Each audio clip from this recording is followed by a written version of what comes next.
El presupuesto.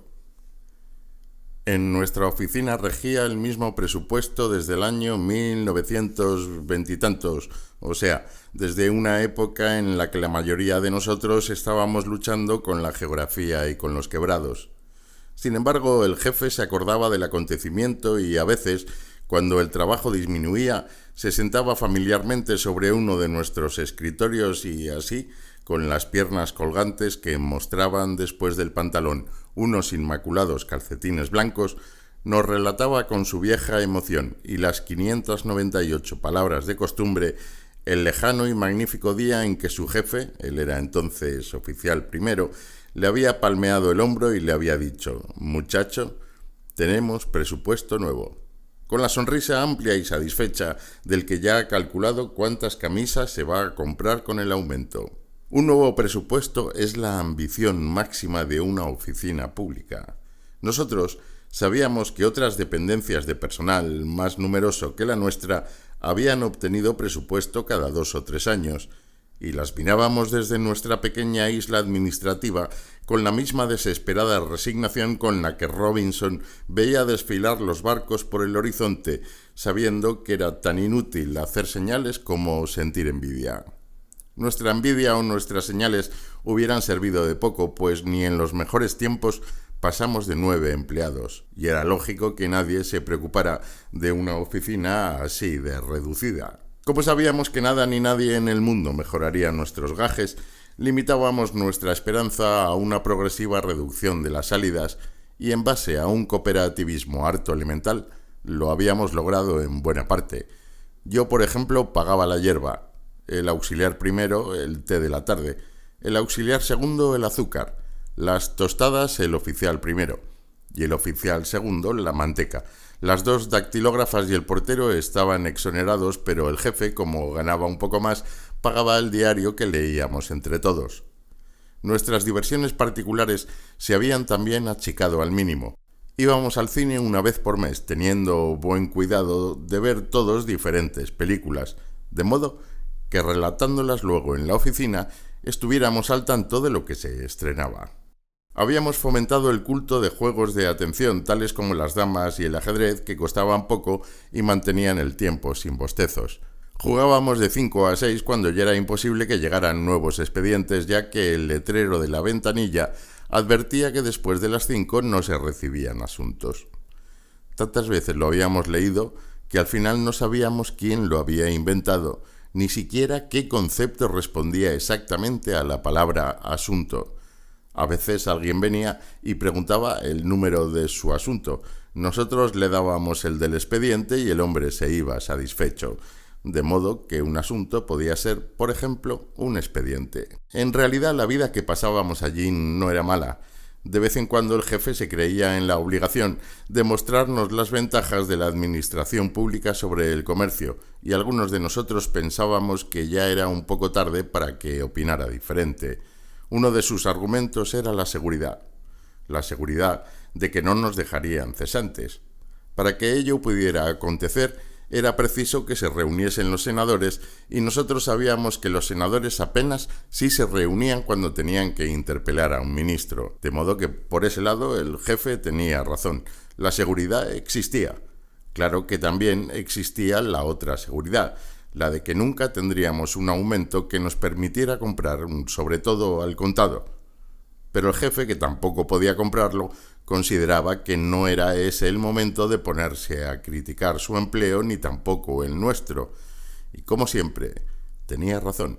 Esa paz ya resuelta y casi definitiva que pesaba en nuestra oficina, dejándonos conformes con nuestro pequeño destino y un poco torpes debido a la falta de insomnios, se vio un día alterada por la noticia que trajo el oficial segundo. Era sobrino de un oficial primero del ministerio, y resulta que ese tío, dicho sea sin desprecio y con propiedad, había sabido que allí se hablaba de un presupuesto nuevo para nuestra oficina. Como en el primer momento no supimos quién o quiénes eran los que hablaban de nuestro presupuesto, sonreímos con la ironía de lujo que reservábamos para algunas ocasiones, como si el oficial segundo estuviera un poco loco, o como si nosotros pensáramos que él nos tomaba un poco por tontos. Pero cuando nos agregó que, según el tío, el que había hablado de ello había sido el mismo secretario, o sea, el alma parens del ministerio, sentimos de pronto que en nuestras vidas de 70 pesos algo estaba cambiando, como si una mano invisible hubiera apretado al fin aquella de nuestras tuercas que se hallaba floja, como si nos hubiesen sacudido a bofetadas toda la conformidad y toda la resignación. En mi caso particular, lo primero que se me ocurrió pensar y decir fue lapicera Fuente. Hasta ese momento yo no había sabido que quería comprar una lapicera Fuente, pero en cuanto el oficial segundo abrió con su noticia ese enorme futuro que apareja toda posibilidad, por mínima que sea, enseguida extraje de no sé qué sótano de mis deseos una lapicera Fuente de color negro con capuchón de plata y con mi nombre inscrito. Sabe Dios en qué tiempo se había enraizado en mí. Vi y oí además cómo el auxiliar primero hablaba de una bicicleta y el jefe contemplaba distraídamente el taco desviado de sus zapatos, y una de las dactilógrafas despreciaba cariñosamente su cartera del último lustro. Vi y oí además cómo todos nos pusimos de inmediato a intercambiar nuestros proyectos sin importarnos realmente nada lo que el otro decía, pero necesitando hallar un escape a tanta contenida e ignorada ilusión. Vi y oí además cómo todos decidimos festejar la buena nueva financiando con el rubro de reservas una excepcional tarde de bizcochos. Eso, los bizcochos, fue el paso primero. Luego siguió el par de zapatos que se compró el jefe. A los zapatos del jefe mi lapicera adquirida a pagar en 10 cuotas y a mi lapicera el sobre todo del oficial segundo, la cartera de la primera dactilógrafa, la bicicleta del auxiliar primero. Al mes y medio todos estábamos empeñados y en angustia. El oficial segundo había traído más noticias. Primeramente que el presupuesto estaba a informe de la Secretaría del Ministerio. Después que no era en Secretaría, era en Contaduría. Pero el jefe de Contaduría estaba enfermo y era preciso conocer su opinión. Todos nos preocupábamos por la salud de ese jefe, del que solo sabíamos que se llamaba Eugenio y que tenía a estudio nuestro presupuesto. Hubiéramos querido obtener hasta un boletín diario de su salud, pero solo teníamos derecho a las noticias desalentadoras del tío de nuestro oficial segundo, el jefe de Contaduría. Seguía peor. Vivimos una tristeza tan larga por la enfermedad de ese funcionario que el día de su muerte sentimos, como los deudos de un asmático grave, una especie de alivio al no tener que preocuparnos más de él. En realidad, nos pusimos egoístamente alegres porque esto significaba la posibilidad de que llenaran la vacante y nombraran a otro jefe que estudiara al fin nuestro presupuesto. A los 4 meses de la muerte de don Eugenio, nombraron otro jefe de contaduría. Esa tarde suspendimos la partida de ajedrez, el mate y el trámite administrativo. El jefe se puso a tararear un aria de Aida y nosotros nos quedamos, por esto y por todo, tan nerviosos que tuvimos que salir un rato a mirar las vidrieras. A la vuelta nos esperaba una emoción. El tío había informado que nuestro presupuesto no había estado nunca a estudio de la contaduría. Había sido un error. En realidad, no había salido de secretaría. Esto significaba un considerable oscurecimiento de nuestro panorama. Si el presupuesto a estudio hubiera estado en contaduría, no nos habríamos alarmado. Después de todo, nosotros sabíamos que hasta el momento no se había estudiado debido a la enfermedad del jefe, pero si había estado realmente en secretaría, en la que el secretario, su jefe supremo, gozaba de perfecta salud, la demora no se debía a nada y podía convertirse en una demora sin fin. Allí comenzó la etapa crítica del desaliento. A primera hora nos mirábamos todos con la interrogante desesperanzada de costumbre. Al principio todavía preguntábamos ¿saben algo? Luego optábamos por decir ¿y? Y terminamos finalmente por hacer la pregunta con las cejas. Nadie sabía nada. Cuando alguien sabía algo, era que el presupuesto todavía estaba a estudio de la Secretaría. A los 8 meses de la noticia primera, hacía ya 2 que mi lapicera no funcionaba. El auxiliar primero se había roto una costilla gracias a la bicicleta. Un judío era el actual propietario de los libros que había comprado el auxiliar segundo. El reloj del oficial primero atrasaba un cuarto de hora por jornada. Los zapatos del jefe tenían 2 mediasuelas, una cosida y otra clavada, y el sobre todo del oficial segundo tenía las solapas gastadas y erectas como dos alitas de equivocación. Una vez supimos que el ministerio había preguntado por el presupuesto. A la semana siguiente informó Secretaría. Nosotros queríamos saber qué decía el informe, pero el tío no pudo averiguarlo porque era estrictamente confidencial. Pensamos que esto era sencillamente una estupidez, porque nosotros, a todos aquellos expedientes que traían una tarjeta en el ángulo superior con leyendas tales como muy urgente, trámite preferencial o estrictamente reservado, los tratábamos en igualdad de condiciones que a los otros. Pero por lo visto en el ministerio no eran del mismo parecer. Otra vez supimos que el ministro había hablado del presupuesto con el secretario. Como a las conversaciones no se les ponía ninguna tarjeta especial, el tío pudo enterarse y enterarnos de que el ministro estaba de acuerdo.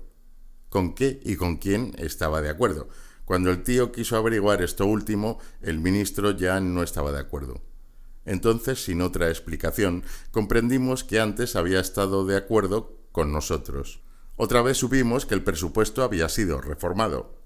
Lo iban a tratar en la sesión del próximo viernes, pero a los 14 viernes que siguieron a ese próximo, el presupuesto no había sido tratado.